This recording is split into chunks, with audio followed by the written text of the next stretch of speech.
আসসালামু আলাইকুম। দুদিন ধরে দেখছি বাংলাদেশে ইসলামী ব্যাংকের সামনে রাস্তার মধ্যে আন্দোলন চলছে। সাধারণ পাবলিক যারা ব্যাংকের সদস্য, তো ওইখানকার ব্যাংকের সদস্য আমি একজন। তো অনলাইনে না আসে পাচ্ছি না, আসতে বাধ্য হয়েছি।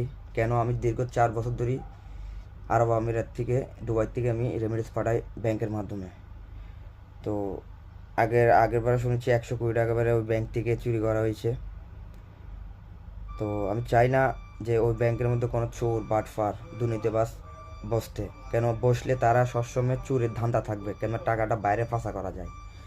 কিন্তু আমরা কিন্তু যারা বিদেশ থেকে 1.5 কোটি প্রবাসী, ওরা কিন্তু টাকা পাঠায় না, ডলার পাঠায়। এখান থেকে যে টাকাটা যায় যে কোনো কান্ট্রির থেকে, ওটা ডলার হিসেবে বাংলাদেশে যাচ্ছে। ঠিক আছে? তো আমরা একটা কথা বলবো, আমাদের টাকা দিয়ে বাংলাদেশ কিন্তু উন্নত হচ্ছে। বাংলাদেশ কেউ বলতে পারবে না বাংলাদেশে কোনো পণ্য বিক্রি করে দেশটা করে তুলছে, এরকম কেউ বলতে পারবেন সহজে। কেন? ওইরকম বাংলাদেশের ইনকাম অনেক কম। এটা মাথায় রাখতে হবে, বাংলাদেশের ইনকামের মাধ্যমে দেশ চলতেছে না, সামান্য কিছু চলতেছে দেশ। কিন্তু 99% মানুষের প্রবাসের টাকা দিয়ে বাংলাদেশ চলতেছে। তো আপনাদের একটা কথা বলবো, যদি এরকম দলীয় করা হয় ইসলামী ব্যাংকে, তো আমরা আর ইসলামী ব্যাংকে না, কোনো ব্যাংকে যারা 1.5 কোটি প্রবাসী আছে, 90% প্রবাসী ব্যাংকের মাধ্যমে টাকা পাঠায়।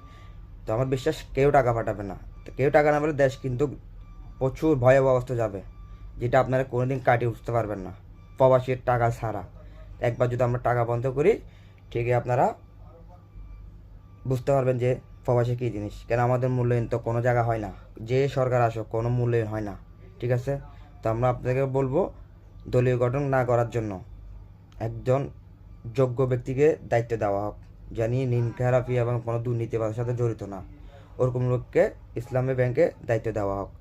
কিন্তু এরপরে যে ভুল হয়, কিন্তু আমরা যারা প্রবাসী আছে সবাইকে বলবো, 1.5 কোটি প্রবাসী, 90% প্রবাসী ব্যাংকে টাকা পাঠায়, তাদেরকে বলবো হুন্ডি হুন্ডি স্টার্ট করবেন। যদি এরকম যদি ঘটে, হুন্ডি স্টার্ট করলে যখন বুঝতে পারবে সরকার যে আমাদের টাকা ছাড়া চলতে পারবে না।